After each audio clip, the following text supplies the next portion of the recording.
नमस्कार। बिस तक के इस वीडियो में आपका स्वागत है। मैं हूं शुभम शंकधर और मेरे साथ हैं इंडिया टुडे हिंदी के संपादक अंशुमान तिवारी जी। आज के इस वीडियो में जो चर्चा है वो है reserve bank governor Shaktikanta Das ji की ओर से दिए गए वक्तव्य पर। आज फिक्की के कार्यक्रम में उन्होंने कई अहम बातें ऐसी कही जिनसे आप आने वाले दिनों में अर्थव्यवस्था किस ओर जाएगी, क्या नई चीजें घट सकती हैं, रिकवरी की रफ्तार कैसी है, कौन कौन से ऐसे मोर्चे हैं जहां काम करने की जरूरत है, इन तमाम चीजों पर उन्होंने अपनी बात रखी। हम समझने की ये कोशिश करेंगे कि क्या मतलब था गवर्नर के बयानों का हमारे लिए, क्या असर पड़ेगा निवेशकों पर, क्या असर पड़ेगा आम उपभोक्ता पर, क्या असर पड़ेगा उन तमाम लोगों पर जिनकी आय, जिनकी बचत, जिनकी कमाई प्रभावित हुई है। सर, सबसे पहला सवाल मेरा, जो गवर्नर ने जो सबसे बड़ी महत्वपूर्ण बात कही अपने पूरे वक्तव्य में, वो ये कहा कि रिकवरी की जो रफ्तार है वो अभी पूरी तरीके से नहीं लौटी है और ग्रेजुअली ही रिकवरी आएगी। ऐसा नहीं है कि एकदम ऑल ऑफ सडन सब चीजें आ जाएंगी। सर, एक तरफ अगर हम गवर्नर का बयान रखें और दूसरी तरफ हम अगर बात करें जिस तरीके की अब तक चल रही थी, वी शेप रिकवरी, के shape recovery, U shape recovery, उन तमाम लोगों की बातें और आज गवर्नर का बयान जो सबसे नजदीक से आंकड़ों को, सबसे नजदीक से ग्रोथ को देख रहे हैं, क्या मतलब समझा जाए, फिर रिकवरी आएगी किस तरह? रिजर्व बैंक गवर्नर ने कई सारे भ्रम तोड़ने की कोशिश की है और ये अच्छी बात है कि जब कई सारे आंकड़ों को लेकर सरकारें बहुत सारे अलग अलग पक्ष रखने की कोशिश करती हैं, तो हम लगातार पिछले 3-4 महीनों से देख रहे हैं कि रिजर्व बैंक कई सारी चीजें कैंडिड होकर स्पष्ट रूप से कह रहा है, जो अर्थव्यवस्था के लिए बेहद जरूरी है, पारदर्शिता। और रिजर्व बैंक उन समस्याओं को स्वीकार कर रहा है अर्थव्यवस्था में लॉकडाउन के बाद की मंदी की, जिन्हें सरकार अभी स्वीकार करने में हिचकती है, डरती है या दूसरी तरफ चीजों को ले जाने की कोशिश करती है। हमें याद होगा कि इससे पहले रिजर्व बैंक ने कहा था कि भारत की विकास दर इस बार नेगेटिव रह सकती है। बिल्कुल। जो पहला बयान आया था, इससे पहले तक सरकार तो मानने को ही तैयार नहीं थी कि कोविड लॉकडाउन के कारण कोई बड़ा असर पड़ने वाला है। और आज रिजर्व बैंक ने एक और भ्रम तोड़ा, और वो लोग खासतौर से जो नॉर्थ ब्लॉक के अधिकारी या वित्त मंत्रालय के लोग या सरकार के मंत्री, जो एक खास किस्म के उत्साह के कारण या ये कहने की कोशिश कर रहे हैं कि नहीं बाउंस बैक होगा इकोनॉमी। तो महत्वपूर्ण बात है कि गवर्नर ने कहीं भी बाउंस बैक करने की बात नहीं कही है। यानी ऐसा नहीं है कि इकोनॉमी एकदम नीचे गई है और उसके बाद वो वी शेप रिकवरी की तरह, रॉकेट की तरह ऊपर चली जाएगी। तो ये बात जो कही जा रही है लगातार कि इस गिरावट से एकदम तेजी शुरू होगी, ऐसा नहीं है। और ये बात रिजर्व बैंक गवर्नर की उस बात से जुड़ती है जो बात उन्होंने इकोनॉमिक जो अपनी एनुअल रिपोर्ट में कही थी, जो फाइनेंशियल स्टेबिलिटी रिपोर्ट में कही थी और पिछली मौद्रिक पॉलिसी की समीक्षा में भी कही थी। अब इसका मतलब ये समझना चाहिए कि भारतीय अर्थव्यवस्था बहुत तेजी के साथ मंदी के दौर से बाहर नहीं निकलेगी, क्रमशः धीरे धीरे गतिविधियां बेहतर होना शुरू होंगी। आज फिर गवर्नर ने इसका कोई टाइम नहीं दिया, कोई टाइम लिमिट नहीं बताई, लेकिन इससे हम ये अर्थ निकाल सकते हैं कि अगर इस तिमाही में अर्थव्यवस्था में गिरावट 24-25% की है, अब ये में रिवाइज नंबर मिलेगा, अगली तिमाही में तो हमें पता चलेगा कि गिरावट शायद और गहरी हो सकती है, तो अगली तिमाही में ये गड्ढा 5-7% भर जाएगा, 15-16% हो जाएगा, फिर उसके बाद ऊपर की तिमाही में शायद 8-9% रह जाएगा। तो वो इस बात के लिए तैयार करने की कोशिश कर रहे हैं अर्थव्यवस्था के स्टेक होल्डर्स को, निवेशकों को और उद्योगों को कि किसी बाउंस बैक या तेज रिकवरी की संभावना नहीं है। और ये अपने आप में एक महत्वपूर्ण स्वीकारोक्ति भी है, जिसका असर रिजर्व बैंक की आने वाली नीतियों पर, मुद्रा बाजार में या मनी मार्केट में या बैंकिंग सिस्टम में रिजर्व बैंक के हस्तक्षेप पर और सरकार की नीतियों पर भी नजर आएगा। तमाम रिपोर्ट्स आई सर, घरेलू एजेंसियों की देखें, इंडिया रेटिंग्स, S&P, एडीबी का कल हमने देखा ताजा अनुमान आया। इससे पहले भी तमाम अंतरराष्ट्रीय घरेलू एजेंसियां अपने अपने अनुमान ला चुकी हैं। उनकी रोशनी में गवर्नर का अगर इस बयान को हम देखें, आपको क्या लगता है, ये तमाम रिपोर्ट्स आपने पढ़ी, इनका अध्ययन किया, कि अगर एक हम एवरेज टाइमलाइन पे पहुंचे, एक आपको लगता है कि हम प्री कोविड लेवल, अगर, क्योंकि प्री कोविड का लेवल भी निश्चित तौर पर मंदी का लेवल था, बट फिर भी अगर हम प्री कोविड लेवल पहुंचेंगे तो कितना समय, कितनी तिमाहियां लगभग इसमें लग जाएंगी, अभी खप जाएंगी?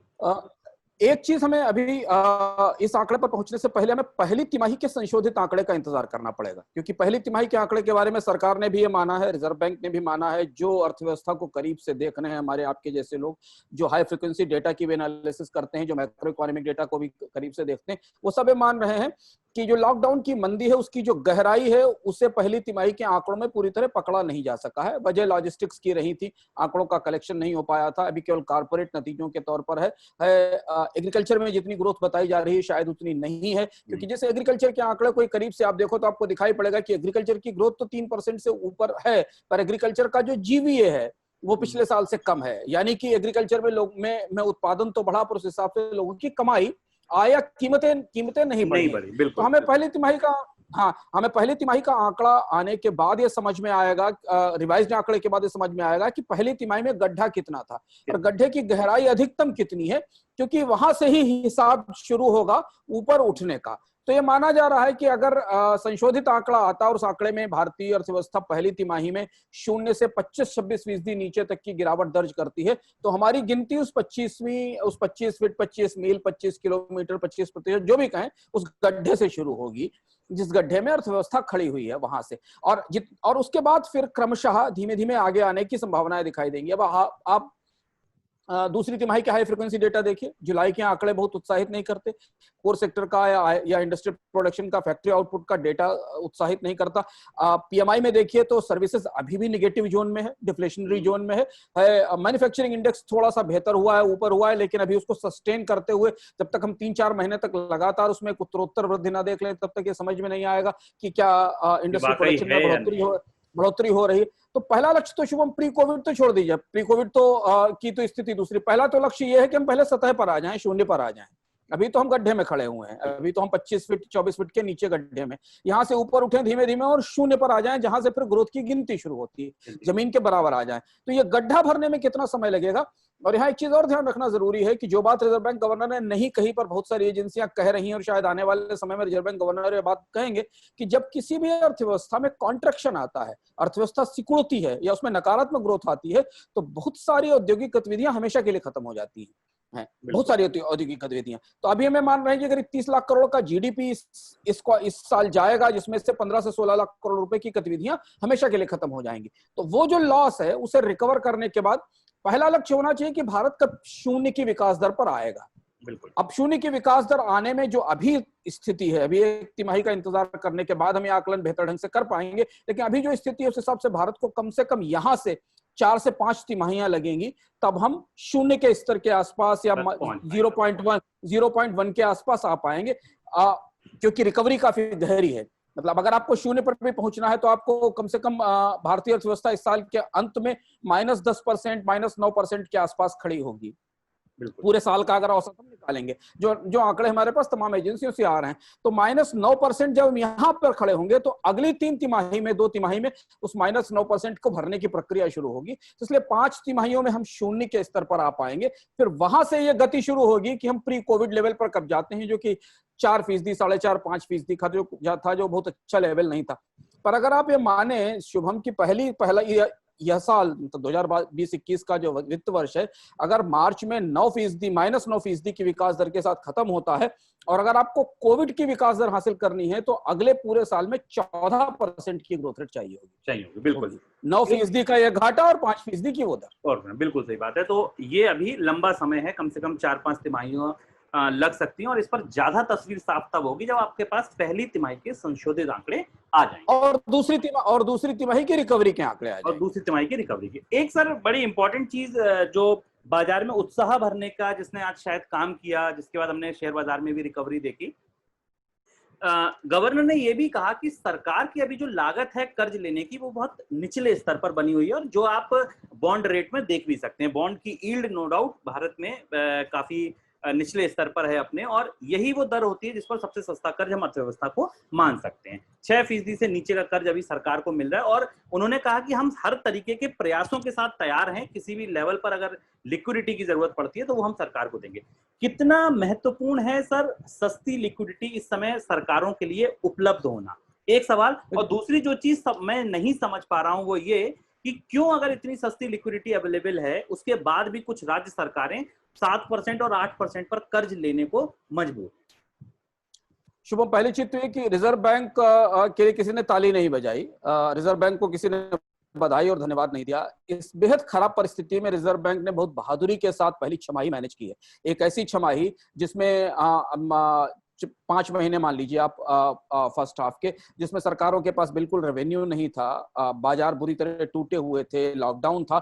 उस बीच में रिजर्व बैंक ने सिस्टम को रुकने नहीं दिया। रिजर्व बैंक ने सिस्टम में इतनी लिक्विडिटी बनाकर रखी जिससे कि कम से कम सरकारों के पास पैसा आता रहा, उनके कर्ज कार्यक्रम चलते रहे, और हमने देखा कि जिस बात की आशंका हमको को मार्च अप्रैल में दिखाई दे रही थी कि क्या बाजार में लिक्विडिटी का क्रंच होगा, तो वैसा नहीं हुआ। और ये रिजर्व बैंक का जो प्रूडेंट मैनेजमेंट है मनी मार्केट का और मनी सप्लाई का, उसके लिए रिजर्व बैंक को बधाई और धन्यवाद दिया जाना चाहिए और रिजर्व बैंक की इसके लिए तारीफ की जानी चाहिए। अब रिजर्व बैंक के इस बयान का अर्थ इस तरह समझना जरूरी है। रिजर्व, स्वाभाविक सी बात है कि भारत में अभी भी जो सरकार को मिलने वाला कर्ज है वो निचले दर पर है। हालांकि अगर आप उसको दुनिया से कंपेयर करेंगे तो हम बहुत ऊंची दर पर हैं, क्योंकि अंतर्राष्ट्रीय बाजारों में जो सरकारों को कर्ज मिलते हैं या जो वहां बॉन्ड की यील्ड्स हैं वो 1% 2% और उससे भी नीचे हैं। भारत अभी 6% पर है। तो भारतीय अर्थव्यवस्था के हिसाब से अगर आप देखें तो 6% के आसपास है। ये लगभग, अगर आप बैंकों की जो टोटल लागत है, जो उनके MCLR रेट हैं या जो उनकी फंड जुटाने की लागत है, उसके आसपास ही है। लेकिन यहाँ खुश होने की बात इतनी ज्यादा इसलिए नहीं है क्योंकि सरकारें चाहे वो कर्ज की दर कम हो, पर सरकारों के कर्ज का आकार बहुत बड़ा हुआ है इस बार। जैसे पहली ही तिमाही में केंद्र सरकार ने अपना 100% से ज्यादा का फिस्कल डेफिसिट का स्तर पार कर लिया। केंद्र सरकार को राज्यों को राजकोषीय घाटे का लक्ष्य 2 बार बढ़ाने की छूट देनी पड़ी, यानी कि वो अपने जीडीपी के अपने बजट के अनुपात में राजकोषीय घाटे को जिस स्तर पर उन्हें रोकना था उसे 2 बार रिलैक्स करना पड़ा। इसका मतलब है कि उन्हें और ज्यादा कर्ज लेने की जरूरत पड़ेगी। तीसरा कर्ज कार्यक्रम सर पर खड़ा हुआ है, जिसमें उनको जीएसटी का पैसा नहीं मिलना है। तो 12-13 राज्य जिन्होंने जीएसटी पर सहमति जाहिर की, इस फार्मूले पर सहमति जाहिर की है, वो कर्ज उठाने भी बाजार में जाएंगे। तो जो 6% की दर है वो केंद्र सरकार के लिए है, क्योंकि केंद्र सरकार सॉवरिन है। सरकारें ही केवल ऐसी होती जो बगैर कमाए खर्च कर सकती हैं, क्योंकि उनको पता है कि उन्हें कर्ज मिल जाएगा। तो केंद्र सरकार की जो रेटिंग है, या केंद्र सरकार के जो बॉन्ड्स की रेटिंग है, उसके हिसाब से 6% की दर है। पर वही रेटिंग उड़ीसा की नहीं है, वही रेटिंग उत्तर प्रदेश की नहीं है, वही रेटिंग केरल की नहीं है, वही रेटिंग गुजरात या पश्चिम बंगाल की नहीं है। अगर हम और बैंकर होंगे और हमारे सामने कोई राज्य सरकार बैठी होगी और हम उसे एक सामान्य कर्ज लेने वाला बारोअर मान लें, तो हम क्या देखेंगे? हमें देखेंगे कि आपकी सैलरी स्लिप क्या है, आपका पूरे साल भर की इनकम कितनी है, आपकी लायबिलिटीज कितनी है, उस लायबिलिटीज के बाद आप ये जो नया कर्ज लेने जा रहे हैं वो चुका पाएंगे कि नहीं चुका पाएंगे। क्योंकि आप सरकार हैं तो हम आपको कर्ज देने से तो मना नहीं कर सकते। सामान्य कर्जदार कर्ज लेने वाला होता, हाँ, सामान्य कर्ज लेने वाला होता तो उससे कह दिया जाता कि आपकी तो साखी इस तरीके की नहीं है कि आपको कर्ज दिया जाए, आप निकल जाइए। जैसी आज राज्य सरकारों की बैलेंस शीट है, उस बैलेंस शीट पर कोई आम करदाता कभी कर्ज नहीं ले सकता, कोई बैंक उसको कर्ज नहीं देगा। लेकिन उसमें यह होता है कि ठीक है, आप सरकार है, आपके पास सॉवरेन गारंटी है, आपके पास एसेट्स हैं, आप संविधान से चुनी हुई संपत्तियों के मालिक हैं। उन संपत्तियों की वैल्यू के आधार पर, बाकी चीजों के आधार पर, चूंकि आपकी लायबिलिटी ज्यादा है तो इसलिए आप पर ब्याज दर ज्यादा होगा। और इसलिए जब हम बॉन्ड ऑक्शंस के डेटा देखते हैं शुभम, बाजार में जो राज्यों के बॉन्ड ऑक्शन के डेटा हैं, तब हमें उसमें वो वेरिएंस दिखाई देता है कि जिन राज्यों के घाटे कम हैं, जिन राज्यों के पास रेवेन्यू के सोर्सेस ठीक हैं या जिनके बजट्स अच्छे हैं, उनकी ब्याज दर कम है। पर बहुत सारे राज्य इस बार महंगा कर्ज ले रहे हैं, और उससे ज्यादा महंगा कर्ज लेना पड़ रहा है बिजली कंपनियों को, जिनके घाटे आगे बढ़ रहे हैं। उससे ज्यादा महंगा कर्ज शायद लेना पड़ेगा, उसी महंगी दर पर कर्ज लेना पड़ेगा भारत की पब्लिक सेक्टर अंडरटेकिंग्स को, जिन्हें आने वाले समय में बेहतर रिटर्न की उम्मीद नहीं है। तो ये जो हायर इंटरेस्ट रेट का रिस्क है वो इकोनॉमी में बना हुआ है, वो अभी हमें उन बॉन्ड यील्ड्स में नहीं दिखाई दे रहा है, जिन बॉन्ड यील्ड्स पर सेंट्रल गवर्नमेंट जिस दर पर केंद्र सरकार कर्ज लेती है। यानी कि कर्ज के बाजार में सबकी हैसियत तोली एक ही तरीके से जाती है कि आपकी आय कितनी और आपकी रीपेइंग कैपेसिटी कितनी है। साख में सरकारें थोड़ा सा 20 होती हैं, क्योंकि वो सरकारें हैं। बिल्कुल सर, एक बड़ा इंपॉर्टेंट चीज, जब आप बात करते हैं, हमने कल के वीडियो में बात की, कल भी आपने ये बात बोली कि कुछ ऐसी चीजें होंगी जहां पर परमानेंट जीडीपी लॉस होगा, जिसमें एक टूरिज्म सेक्टर की भी आपने बात की। आज गवर्नर ने अपने बयान में लेकिन ये कहा कि जब रिकवरी आएगी अर्थव्यवस्था में, तो जो सेक्टर ग्रोथ का इंजन की तरह काम करेंगे, उनमें एक टूरिज्म होगा, फूड प्रोसेसिंग होगी, रिसर्च होगा, इनोवेशन होगी। इस चीज को आप किस तरह लेते हैं? टूरिज्म जैसी गतिविधियां तो अभी उभरने में, शायद ड्रग्स आना, वैक्सीन आना, उसके बाद सबको मिल पाना, फिर क्राउडेड टूरिज्म शुरू होना, इसको आपको क्या लगता है कि ये चीज अगर ग्रोथ के इंजन इनको बना तो फिर रिकवरी बहुत दूर है?